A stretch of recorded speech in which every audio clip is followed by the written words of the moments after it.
Hello बच्चों। ये just अभी हमने जो पिछले वीडियो में डिस्कस किया था कि वैल्यूज बेसिकली क्या क्या होते हैं साइन का, कॉस का, डिफरेंट एंगल्स के लिए। तो उसी से रिलेटेड एक क्वेश्चन है। तो इस क्वेश्चन में क्या बोल रहा है कि in triangle P Q R right angle at Q, जहां पर मतलब बेसिकली जो एंगल 90 डिग्री है वो एंगल क्यू का मेजरमेंट है। पी क्यू दिया हुआ है 3 सेंटीमीटर, पी आर दिया हुआ है 6 सेंटीमीटर। तो हमें फाइंड करना angle Q P R and angle P R Q. ठीक है, अभी जैसे ये ट्रायंगल है पी क्यू आर, ये दिया हुआ है हमें 6 centimetre and P Q is equals to 3 centimetre and this is 90 degree. ठीक है, नाउ हमें क्या पता है कि जो 90 डिग्री होता है उसके सामने में अगर आंख हम अपना रखें, उसके सामने वाले जो साइड है वो हाइपोटेन्यूज को रिप्रेजेंट करेगा। ये हमें क्लियर है। अब हमें क्या फाइंड करना है, एंगल क्यू पी आर हमें ये फाइंड करना है। इसे हम x मान लेते हैं, x डिग्री, और हमें फाइंड करना है पी आर क्यू, इसे हम y मान लेते हैं। ठीक है, अब इस x के टर्म में अगर हम देखेंगे, क्या हमें क्यू आर साइड पता है? हमें क्यू आर साइड नहीं पता है। हम इसे पता कर सकते हैं हाइपोटेन्यूज का स्क्वायर माइनस बेसिकली एक साइड का स्क्वायर, हम इसे पता कर सकते हैं। लेकिन हम कोई दूसरा अप्रोच लगाते हैं, बेसिकली साइन या कॉस इन सब के टर्म्स में फाइंड करना चाहते हैं। अभी अगर मैं आपसे पूछूं कि साइन एक्स क्या होगा, तो आप मुझे क्या बताएंगे? Q R divided by P R, मतलब इसके सामने वाला साइड, यहां पर अपने आंखों को प्लेस करने वाले सामने वाला साइड डिवाइडेड बाय हाइपोटेन्यूज। ठीक है, बट क्या हमें ये साइड अभी पता है? नहीं पता है। तो इसके लिए हम cos x चेक करते हैं। cos x क्या होता है? सामने वाले साइड को छोड़ के जो दूसरा साइड होगा, मतलब ये हमारा बेस हो जाएगा, बेस बाय हाइपोटेन्यूज। तो ये कितना हो जाएगा? P Q by P R, मतलब 3/6। सो cos x का वैल्यू अगर 3/6 आएगा, which will be equal to 1/2, तो हमें यह पता है कि cos 0 1 होता है, cos 30 √3/2 होता है, cos 45 डिग्री 1/√2 होता है, cos 60 1/2 होता है, और cos 90 0 होता है। ठीक है, ये आप लोगों को पता होगा। अब यहां पर cos x का वैल्यू 1/2 हुआ। अब हम ये पता करेंगे कि किस वैल्यू ऑफ x के लिए cos x 1/2 होता है। तो किसके लिए होता है? 60 डिग्री के लिए। तो इसका मतलब x कितना आ जाएगा हमारा? 60 डिग्री। ये एंगल अगर 60 डिग्री हो गया तो ऑटोमेटिकली हमारा 60 + 90 + y = 180, तो y = 180 - 60 + 90, तो ये कितना आ जाएगा हमारा? 30 डिग्री। आप इसे दूसरे तरीके से भी सॉल्व कर सकते थे कि आप पहले साइन y लेते, तो यहां पर अपने आंखों को प्लेस करते, आंखों के सामने वाले साइड को आप परपेंडिकुलर लेते, हाइपोटेन्यूज हमारा पी आर हो जाता, तो हो जाता साइन y = 3/6, तो y आ जाता, साइन y = 1/2 आ जाता, उससे आपको y = 30 डिग्री आता, क्योंकि साइन ऑफ 30 डिग्री का वैल्यू होता है 1/2। ये हमारा नेक्स्ट क्वेश्चन है। इस क्वेश्चन में क्या बोल रहा है कि if sine of a - b = 1/2, cos of a + b = 1/2 and 0 is less than a + b, which is less than is equals to 90 degree, angle a is greater than angle b, हमें find करना है angle a और angle b। ठीक है, ये simple सा question है, but इसमें थोड़ा सा अप्रोच हम देखते हैं, क्या हम कैसे इस क्वेश्चन को सॉल्व करेंगे। क्या दिया हुआ? Sine a - b = 1/2। अब हमें पता है अगर साइन ऑफ x का वैल्यू 1/2 होगा, इसका मतलब ये x 30 डिग्री होगा। ये आप लोगों को क्लियर? 10th के स्टैंडर्ड में ये 30 डिग्री होगा, आगे जाके कुछ और भी हो सकता है, उसके लिए अभी नहीं बात करते हैं। जस्ट अभी इतना हम समझते हैं कि साइन x अगर 1/2 है तो x का वैल्यू 30 डिग्री होगा। ठीक है, तो इसका मतलब हम क्या बोल सकते हैं कि a - b 30 डिग्री होगा। क्लियर? ये हम फर्स्ट इक्वेशन मान लेते हैं।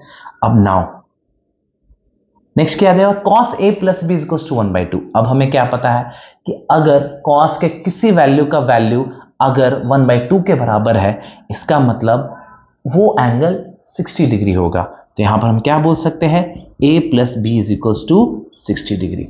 ये हो गया हमारा सेकेंड क्वेश्चन। अब लीनियर इक्वेशन के एलिमिनेशन मेथड से अगर हम इस दोनों को ऐड कर देंगे तो हमें आ जाएगा 2a is equals to 90 degree. This implies a is equals to 45 degree, और इस तरीके से इसी वैल्यू को अगर हम यहां सब्स्टिट्यूट कर देंगे तो b क्या आ जाएगा हमारा 15 डिग्री।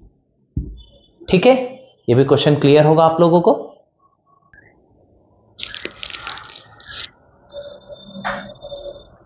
ये हमारा एक्सरसाइज 8.2 का कुछ इंपॉर्टेंट क्वेश्चंस है। बाकी सब क्वेश्चंस बहुत ही आसान थे, तो ये बेसिकली वो क्वेश्चंस मैंने पिक कर लिए जिससे आप लोगों को बाकी क्वेश्चंस के लिए भी आइडिया हो जाएगा, और ये this questions are somewhat better than the other. ठीक है, तो अब फर्स्ट क्वेश्चन, फर्स्ट के फिफ्थ वाले को हम डिस्कस करते हैं। क्या दिया हुआ है, हमें क्या फाइंड करना है, 5 cos square 60 degree plus 4 sec square 30 degree minus tan square 45 degree divided by sin square 30 degree plus cos square 30 degree. इस क्वेश्चन को हम सॉल्व करने के लिए क्या करेंगे, ऊपर वाले को अलग इवेलुएट करेंगे, नीचे वाले को अलग इवेलुएट करेंगे। अब पहले नीचे वाले को हम इवेलुएट कर लेते हैं। sin 30 का वैल्यू क्या होता है 1/2। अब sin स्क्वायर 30 क्या हो जाएगा फिर 1/4। cos 30 का वैल्यू क्या होता है √3/2। तो cos स्क्वायर 30 डिग्री का क्या वैल्यू हो जाएगा 3/4। इन दोनों को ऐड करेंगे तो क्या आ जाएगा 1। तो हमारा डिनोमिनेटर क्या हो गया 1। अब ऊपर में 5 cos स्क्वायर 60, cos 60 का क्या वैल्यू होता है 1/2। तो cos स्क्वायर 60 का वैल्यू क्या हो जाएगा 1/4। इस तरीके से 5 cos स्क्वायर 60 का क्या वैल्यू हो जाएगा 5/4। ऐसे ही 4 sec स्क्वायर 30 डिग्री को हम कैलकुलेट कर दो क्या आएगा, sec 30 का क्या वैल्यू होता है 2/√3। तो sec स्क्वायर 30 डिग्री का क्या वैल्यू हो जाएगा 4/3। तो 4 sec स्क्वायर 30 डिग्री का क्या वैल्यू हो जाएगा 16/3 प्लस, सॉरी यहां पर माइनस है, tan 45 का क्या वैल्यू होता है 1। तो tan स्क्वायर 45 का भी वैल्यू क्या हो जाएगा 1। अब हम इसे इवेलुएट करेंगे तो क्या आ जाएगा 1/4 प्लस 16/3, नीचे में 10, नीचे में हमारा LCM 12, तो 3 प्लस 64 ये हो जाएगा 67/12।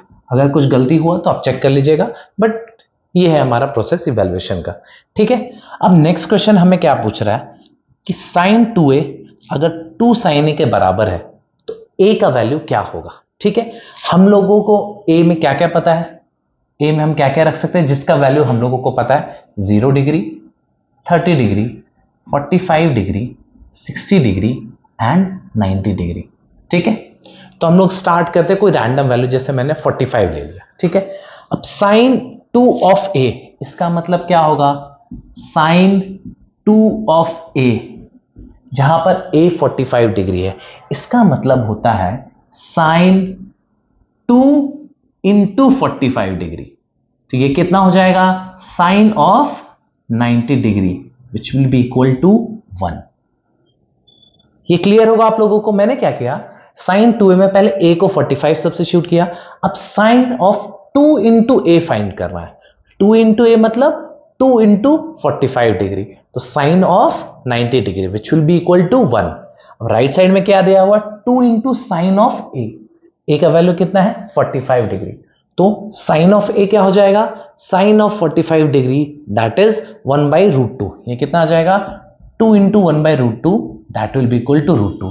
तो इज √2 इक्वल टू 1, नो, तो मतलब 45 डिग्री हमारा आंसर तो नहीं होगा। अब हम नेक्स्ट 0 के लिए चेक करते हैं। ठीक है, साइन ऑफ 2 इंटू 0 कितना हो जाएगा 0 which will be equal to 0 and 2 into sine of a which will be equal to 2 into sine of 0, ये भी वैल्यू क्या हो जाएगा 0 के बराबर। तो LHS यहां पर RHS हो जा रहा है, तो हमारा आंसर क्या हो जाएगा 0 डिग्री। आप ऐसे चेक कर सकते हैं बाकी वैल्यूज के लिए भी, साइन ऑफ 2 इंटू a मतलब 2 into 90 degree, sine of 180 degree आपको नहीं पता है, बट आप टाइमिंग से जब हम इवेलुएट करेंगे तो वो 0 आता है, तो हमें ये पता चलेगा कि हम 0 डिग्री के लिए देख रहे हैं, तो ये दोनों वैल्यू आपस में सेम हो जा रहे हैं। ठीक है, ये आप लोगों को क्लियर होगा। अभी जैसे अभी आपने देखा कि साइन ऑफ 180 डिग्री आ रहा है, ये अभी हम लोगों को ऐसे जानने की जरूरत नहीं है, बट इन केस वो रिक्वायर्ड होगा, मैं एक पर्टिकुलर फॉर्मेट बना के दे दूंगा कि बाकी वैल्यूज भी क्या होते हैं एग्जाम में, अगर ऐसे क्वेश्चन आए तो वहां पर कैसे करके उसे सॉल्व करना है। ठीक है, अब नेक्स्ट क्वेश्चन हम देखते हैं क्या दिया हुआ है कि is sine of A plus B is equal to sine A plus sine B, ऐसा हो सकता है क्या? तो हम इसके लिए क्या करते हैं, सबसे पहले ए में 30 डिग्री ले लेते हैं और बी में भी 30 डिग्री ले लेते हैं। सिंपल है, ताकि साइन ऑफ 60 भी हमें पता है और इंडिविजुअली हमें sine of 30 and sine of 30 पता है।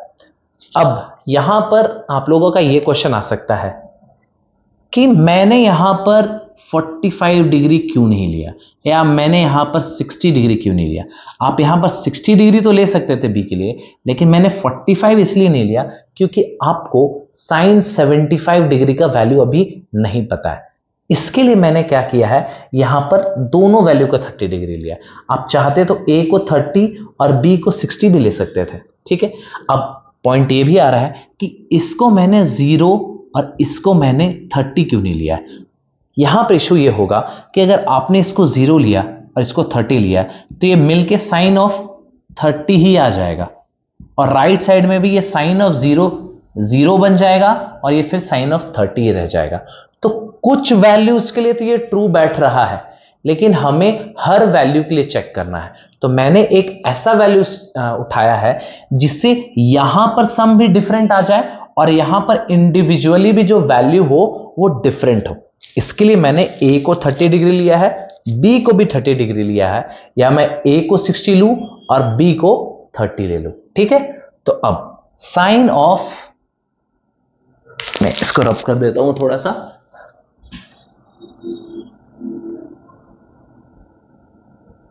अभी sine of A plus B मतलब साइन ऑफ 30 प्लस 30, ये कितना हो जाएगा, साइन ऑफ 60 डिग्री, ये कितने के बराबर है, √3/2। अब RHS में क्या दिया हुआ है, sine of A plus sine of B, ये कितना हो जाएगा, sine 30 degree plus sine 30 degree, ये कितने के बराबर हो जाएगा, 1/2 plus 1/2 which will be equal to 1। क्या 1 √3/2 के बराबर है? नहीं, इसलिए ये हर समय होल्ड नहीं करेगा। ये एक इंपॉर्टेंट चीज है, कभी भी एग्जाम में जब वैल्यू सब्स्टिट्यूट करना पड़े तो अगर एक वैल्यू से आपको मिल रहा है इक्वल, तो कभी भी उस वैल्यू से जरूरी नहीं आप आंसर लिख दें, you have to check for the next value. ये जो क्वेश्चन पूछा है, ये पूछा है हर वैल्यू के लिए ट्रू होता है या नहीं। ठीक है, तो you should evaluate for each and every value. अगर कोई एक वैल्यू के भी गलत हो जाए, then we are sure that this equation will not hold for each and every value. ठीक है, अब next, value of sine theta increases as theta increases. ठीक है, ये क्वेश्चन है हमारा। अब हमें क्या पता है, साइन ऑफ 0 0 होता है, साइन ऑफ 30 1/2 होता है, साइन ऑफ 45 1/√2 होता है, साइन ऑफ 60 √3/2 होता है, एंड साइन ऑफ 90 1 होता है। तो इसका मतलब हमें से क्या पता चल रहा है कि साइन का वैल्यू इंक्रीज होते जाता है 90 डिग्री तक। अगर ये 0 है, अगर हम एक ग्राफ बनाते हैं जहां पर ये बेसिकली ये 0 को रिप्रेजेंट करें और ये 90 डिग्री को रिप्रेजेंट करें, तो हम क्या देखते हैं कि x के टर्म में अगर इसको देखते हैं, ये 1 तक ये वैल्यू, ये साइन x है यहां पर और ये x है। तो जैसे जैसे आप थीटा को बढ़ाते जा रहे हैं तो 90 डिग्री तक ये वैल्यू बढ़ते जा रहा है। तो वी कैन से कि value of sine theta increases as theta increases. आप लोगों को 90 डिग्री तक पढ़ना है, इसलिए till 90 degree.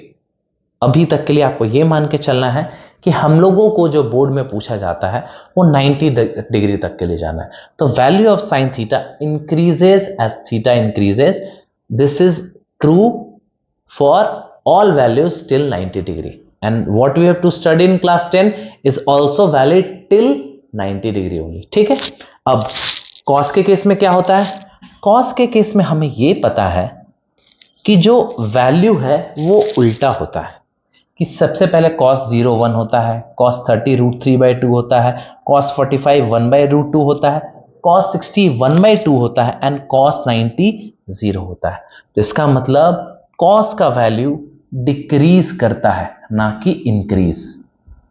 cos theta decreases as theta increases. ठीक है, क्लियर होगा। ये हमारा एक्सरसाइज 8.2 था। अब हम नेक्स्ट आगे बढ़ेंगे। उससे पहले मैं प्लीज आप लोगों से रिक्वेस्ट करूंगा कि आप पूरा वीडियो कोई भी देखेगा और आप लोगों को जो भी लगे कि नहीं समझ में आ रहा है या you are having some doubt या थोड़ा बोरिंग लग रहा है, देन यू कैन कमेंट। मैं चीजों को इंप्रूव करने का कोशिश करूंगा। प्लीज व्यू, मैं चाहता हूं कि हर स्टूडेंट तक ये पहुंचे कि कैसे करके वैल्यूज चेंज होते हैं, क्या होता है साइन, इसे कैसे सोचना है। I don't want to get into that bookish concept कि सिर्फ मैं वैल्यूज आपको बता रहा हूं कि साइन 30 1/2 होता है। You are not learning that visualisation in. जैसे अभी आपको मैंने पिछले क्लास में बताया था कि साइन 90 को आप विजुअलाइज कर रहे हैं कि कैसे वो 1 होता है, साइन 0 कैसे 0 होता है, अकॉर्डिंगली बाकी वैल्यूज को भी कैसे आप देखते हैं।